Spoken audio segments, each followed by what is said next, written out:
Hi, I'm Bill Hodges, and this is Spotlight on Government, and we have with us today Tampa City Councilwoman Lisa Montelione.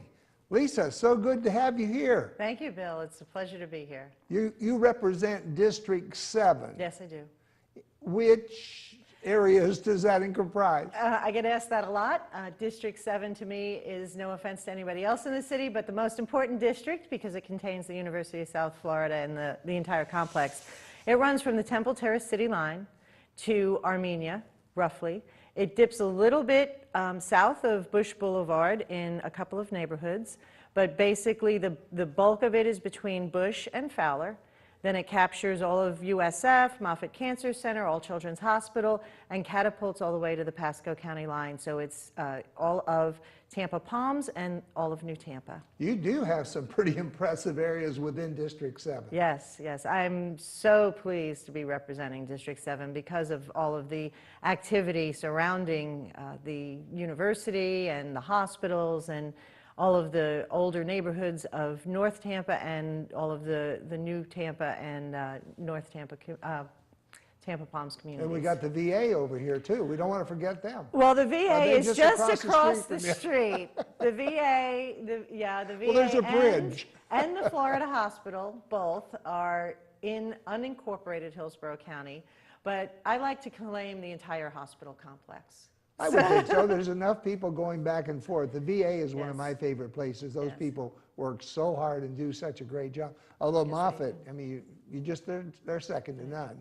Yes, and Moffitt, most people are familiar with Moffitt's main campus, but they also have the M2 Gen facility, which is in the North Tampa side. So that's, a lot of people don't realize that Moffitt has 2 campuses within my district, not just the one. May I call you Lisa rather than Montelione? Yes, yeah, it's that's really a long mouthful. We only got 30 minutes. Although Chair Miranda just loves calling on me to second things because he loves saying the name. That word. Yes. Like most of us, I'm assuming you are a transplant to Florida. Where did you originally start out? Although I like to think I've been here just about 30 years. So You came as a baby. Well, thank you. I am from Long Island. Long Island, New York, from the South Shore. Most people are familiar with the Long Beach area, so I was one train stop away from Long Beach. I used to go out there with Grumman. Oh, yeah. I was in military marketing and sold weapon systems. Wonderful place, loved it, but it's cold up there certain times of the year. It so is. You moved here to Florida. Yes, I did. It was during the height of the market in New York. At the time I was looking to buy a house, and there was no way that I was going to be able to afford $500,000, you know, a young person to buy a house.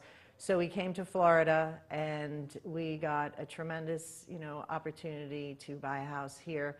Originally I moved to Temple Terrace and was there for about 10 years and then made the move over the Tampa City line. I've been in my current place of residence probably about 14 years. Where did you go to school, and what kind of schooling do you bring and experience do you bring to the City Council? Well, I started my college career at the New York Institute of Technology in New York, but then put that on hold to go to work. And when I moved to Florida, I was in banking, and property management, real estate, so I went to work when I came here.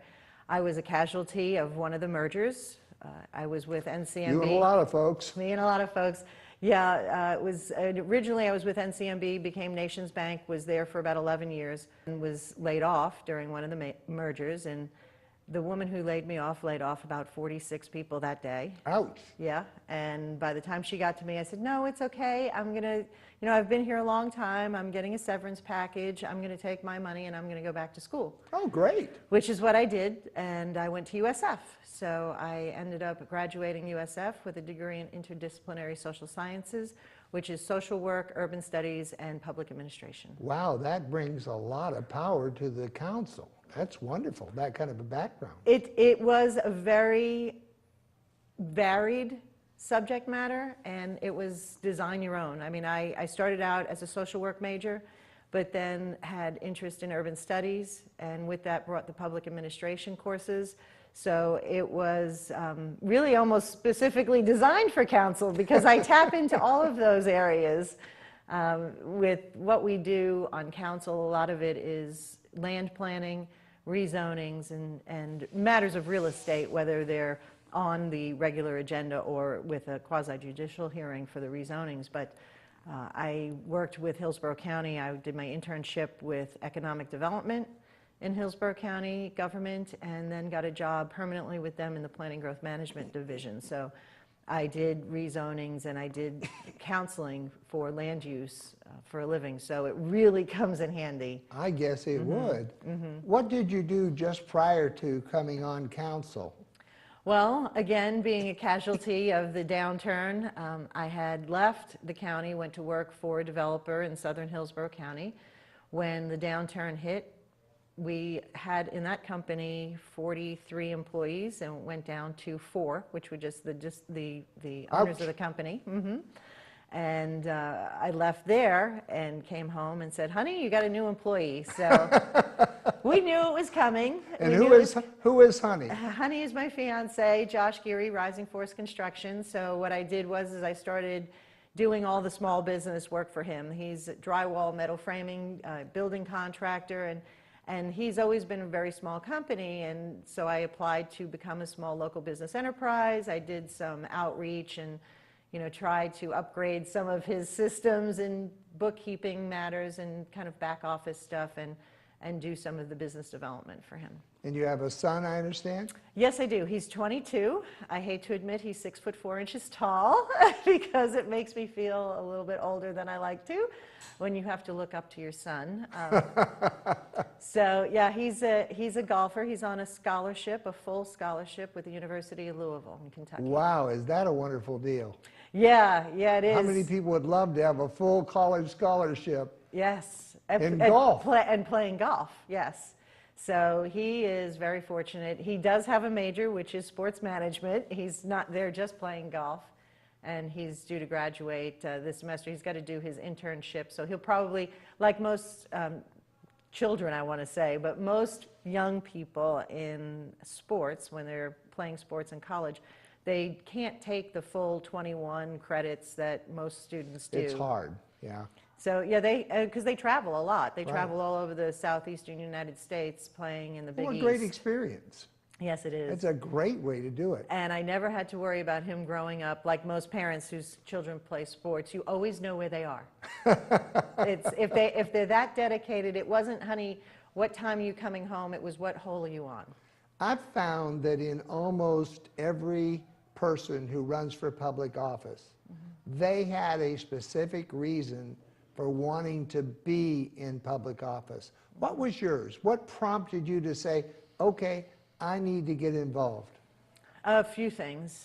One was my experience at Hillsborough County. A lot of times people would come to me, or I would hear them standing in line for some service they were going to receive or pay a bill of some sort. And they would complain and complain and complain. And I'd explain to them that, we don't make the rules. We are carrying out our jobs and, we're trying to help you best we can. But if there is something that you see that you want to change and you want to speak out about, I would tell them that the Board of County Commissioners meets on the second floor. and I would tell them that they could go speak to their elected officials, and I'd explain who they were. Because really, local government is where you are directly serving the people, I feel. And that was a lot of what I wanted to do when I embarked on my schoolwork was, with the social work and urban studies, was I wanted to really help the public. I never really wanted to hang out a shingle and be a social worker, but I wanted to be in policy because that's where most of the change takes place. So now you're the one that they say, we don't get to make the rules, but Lisa's up there, go see her. Right, go talk to Lisa. Yeah, and I wish more people would reach out because we are very accessible. Well, you're on Facebook. I'm on Facebook, yes I am. And I know we've been on Facebook together for quite some time. Yes, yes. And that's a marvelous tool. And we are on television every Thursday. We are accessible through email or telephone, or you could come to the office. And your staff is great too. Marcus Garza. Marcus is outstanding. Oh, he's a wonderful young man, yes. And I'm very fortunate to have him because he's very young. He's fresh out of college. I'd like to say a local one, but it was Florida State that he attended. And he's just marvelous because he has the energy and he has the drive, and he really wants to help everyone who calls the office, because he'll be able to put them in touch with the different departments to answer questions and get back to them. So. And he will get back. Yes, he does. If he promised us, he will get back, a very which is a busy- step forward in a lot of instances. He's a very Although, busy fellow. I'm going to say, average across the board in the City Council of Tampa, all the aides are excellent. They've been very good about getting back and doing the things they've suggested. And what's really nice about this particular group of aides, because they change with the elected officials from time to time, and the people that I serve with, we all get along tremendously well. There's not a lot of what you might see in the past with people bickering or trying to block each other. We really want to work together, because if we don't cooperate and work together, we're not moving forward. We're going to be spending all this time fighting with one another. And the same thing with the relationship with Hillsborough County. It had been in years past where it was very, your city of Tampa, no, you're Hillsborough County, and there wasn't a lot of cooperating going on between the two, and that's changed. That's changed tremendously. The interaction between the city and county is really, really different now. We have some tremendous commissioners, I think. I mean, really, I could start naming them, but I have to name all 7. Right. They really do seem to work well with each other and also with And the with city. us. And I live in the county. And I hear a lot of people say, well, we don't care that Tampa's going to do this or what. But they forget, people don't fly into Sun City Center. They don't fly into Brandon. They fly into Tampa. Right. Well, and what I tell people is, at some point, you're going to go to a doctor's appointment, you're going to go to a show, you're going to visit a park, you're going to dine with friends, and you're going to be in the city of Tampa. You're going to drive our roads. If you're Ruth Eckerd. I mean, there's just all kind of neat things. Strauss Center. Yeah, all over. Yeah, There are just so many wonderful things to do. Busch Gardens, you know, for the right first, in our own backyard. we go every week during the music series Do you? for 12 weeks. We Yes. slip up there and They're take in a my few district minutes. too. Yeah, it's fabulous. I love Busch Gardens. Yep, and Mosey. So people who live in the county or even live in other counties, there's so much here that is supported by your tax dollar, because our taxes in Hillsborough County and the city of Tampa support a lot of those things. Our roads, our transportation system, our public services, our facilities. So it's really important to get involved in, if you live in the city of Tampa with us, if you live in the county with unincorporated Hillsborough County residents, to get involved in the Board of County Commissioners and what they do, because we all are going to move forward together. Right. The mayor likes to say that. We either succeed He's together or quite we an fail interesting alone. individual too. Yes, yes, and he works I look forward to getting hard. him one of these days in the seat you're sitting in. I'll see if He's I put been a word so in for you, busy. Bill. He's really been He so is. busy. He is. It's a 24/7 job. People don't realize that either, is that, oh, well, you don't put in that many hours and it's a part-time job. It's 24/7. This weekend was the first weekend that I actually didn't have a listed event to attend probably in a year. And it was, Wow. Yeah, it was tremendous. If I'd have known that It was and nice. invited you you would have somewhere. You would have found something. Yeah, but it's a lot of work. I mean, we have to read those agendas and look into the background material.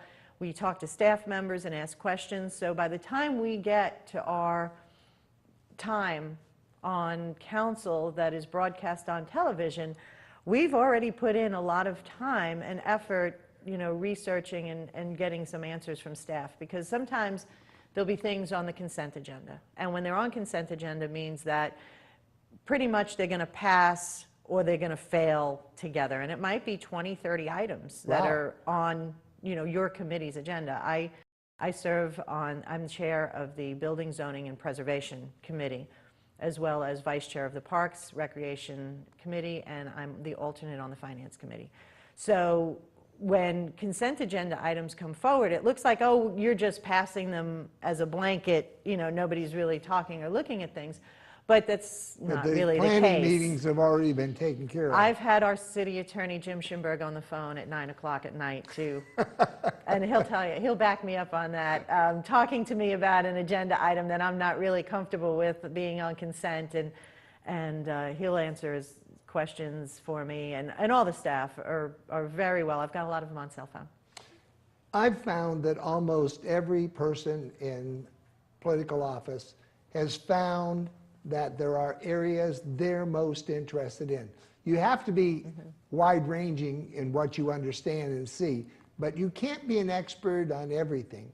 Which of the expert areas do you think you contribute the most to? Well, that's why I'm very fortunate to serve as chair of the Building, Zoning, and Preservation Committee, because that is the bulk of my background is in real estate. And the items that come forward under that portion of the agenda it could be everything from approving purchases of real estate that we're buying, purchase of real estate for others that we're selling. It could be the historic preservation grants that we give out for people to improve the facades of their buildings. There are lots and lots of items that directly relate to my background in real estate and construction. So we're asked by the chair in the beginning, what areas of interest do you want to serve on? And those are not just the city council items, but also outside boards. So I also serve on the Tampa Hillsborough Affordable Housing Advisory Board. I also serve on at the pleasure of the mayor. The mayor appointed me to the Metropolitan Planning Organization, which is our transportation planning group that serves not only the city of Tampa, but Hillsborough County, Plant City, and Temple Terrace. So that is a tremendous asset to be able to have the background in planning and zoning and understand the items that are coming forward, because I'll tell you, it's a lot. I mean, on a regular agenda sometimes for council, we'll have 60, 70, 80, 90, 100. I think our largest agenda this past year was 167 items. What do you see coming down the line? We're probably at the low price on property right now that we'll see in a long time. What do you think is going to happen in the future? What is our challenge now? Well, it's always the budget. It was last year, and the mayor presented a budget to council, the earliest that a budget I think has ever been presented to council, which gave us a lot of time to review what suggestions the mayor was making and where budget cuts were going to be made. So we also have a Citizens Advisory Council for the budget review, which was really helpful. So all of us appoint people that we think will be able to really understand the budget and be able to help us to wade through it, because it is a large document. And for those of us who are not, CPAs or in the accounting field, it's difficult sometimes to follow all of the numbers. So we do have advisory citizens who serve on that advisory committee that's helpful. But again, it'll be the budget. We still have sinking real estate values. Even though property is low, so are budgets. Well, we depend a lot. The majority of our funding comes from property taxes. So as you see property taxes drop, which for the homeowner who is struggling because of the economy, I've got to say, I'm glad to see those property taxes going down. Because it's very difficult to make the mortgage payment and the insurance and the taxes and utilities and this economy. I mean, a lot of people don't have jobs. So it's on one side, it's great because it makes it more affordable. But on the other side, we have very few dollars to work with. And this budget is going to be just as challenging as the last one. We, preserve all of the services we possibly can. Fire and police have not had any impact as far as the budget. They've been fully funded, but other services, as many people know, have been reduced. Our Parks Department, charges now for some services where in the past they didn't have to. Hours have been cut back. So I've got to admit, that's one of the things that I kind of feel bad about. I've been watching slowly, not just the city, but the county and the state. We have a group of elected officials saying, but we're not raising your taxes. But then they're making me pay for things that were free before. And it seems like a shell game. Well, I mean, it's a very complex discussion and one that really starts with the state legislature to try Yes. to try I'm with and you on find that. yeah, to try and find ways of changing how the state of Florida raises revenue, because property values, as we see, can rise and fall, and if your entire budget is based on the value of real estate, it can be a roller coaster. And we really need to find ways that evens out the tax revenue that comes in. But that's a challenge for us, because there are so many projects, there are so many people in need, there are so many services. I mean, just even our transportation division. We have a need to pave some roads or to fill potholes or to make sidewalk repairs. And Charlie would tell you we've got lots of pipes we need to bury. Right, right. And, you know, it's hard to do that when you don't have any money to work with. So it makes the staff that we have work very hard and be very, to be very creative sometimes in the projects that they plan. And we've had to shift things around sometimes because of what we can afford and what we can't afford. But, you know, trying to bring that to the older neighborhoods and serve the newer neighborhoods where we have need for road expansions and things like that. Not all the roads are city roads. So we have to rely on the county and we have to rely on the state. You can't go to this point and say, okay, we're not going any farther than Right. that. Well, for example, Bush Boulevard and Fowler Avenue are both state roads. All of the work done on Bush Boulevard and Fowler Avenue are by the Florida Department of Transportation. Really, you know, I did not know that. Fletcher Avenue is a county road. So any work on Fletcher Avenue would Even be, inside the city of Tampa. there's very little of Fletcher that is, if any, is in the city of Tampa. Most Well, I of, mean Fowler. Fowler Avenue, yes, yeah, yeah. So the roads that you travel on Bush and Fowler are both state roads. So we rely on them to make improvements, and you know that's the challenge, because if there's things that we want to implement, for instance, I'm working with the Planning Commission on a North Tampa plan. Now there's never been a North Tampa plan ever done before, a community plan, which is where the citizens who reside in the area and the business owners who have businesses within the area have an opportunity to vision what they would like their neighborhood to look like. But any improvements along Bush Boulevard or Fowler Avenue are going to have to be done by the Florida Department of Transportation.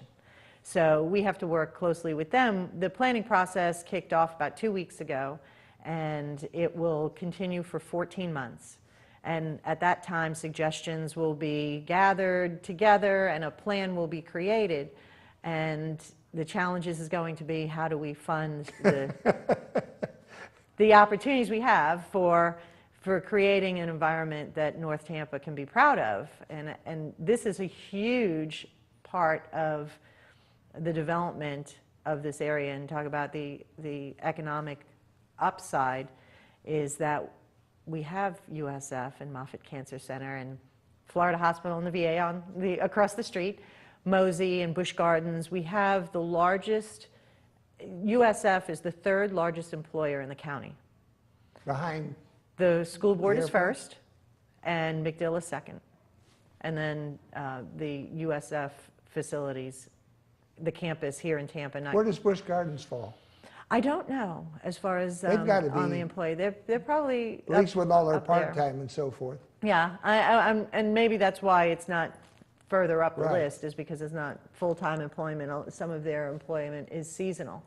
So the North Tampa Community Plan will be a piece of the puzzle. The Innovation Alliance was formed by Busch Gardens, Moffitt Cancer Center, the Florida Hospital, and USF to vision and take a look at what improvements that they would like to see come forward. Then we have Temple Terrace on one side, who is already well into their development plan, and the North Tampa plan will be another part of that puzzle, as well as the 10-year update to the community plan in the university area in unincorporated Hillsborough has just been completed. So all of this planning by all of these jurisdictions that and quasi quasi-public institutions, as with USF, are overlapping. And to be able to have people live and work in that area, the one we sit in right now, would be a tremendous improvement, because there really hasn't been a lot of coordination between the different entities who make up this area. Sounds to me like each one of those plans would be a good program. We ought to maybe go in and take a deep look at some of these plans so that people can see them. Only so many people can show up for any one of these hearings. Right. We had a great turnout for the kickoff of the North Tampa Community Plan. We had almost 90 people show up to give their opinions and look at what they would want to see in their community. We'll have another meeting. Hopefully we'll have an equal or more people show up for that one, and that's going to be held at the Department of Transportation offices. So we've already pulled in the FDOT to work with us by holding the meeting at their offices. So I'm really disappointed, though, Lisa, at the way our populace wants to sit and complain and not get involved. What was it, a 22% turnout on the mayor election? Overall, yeah.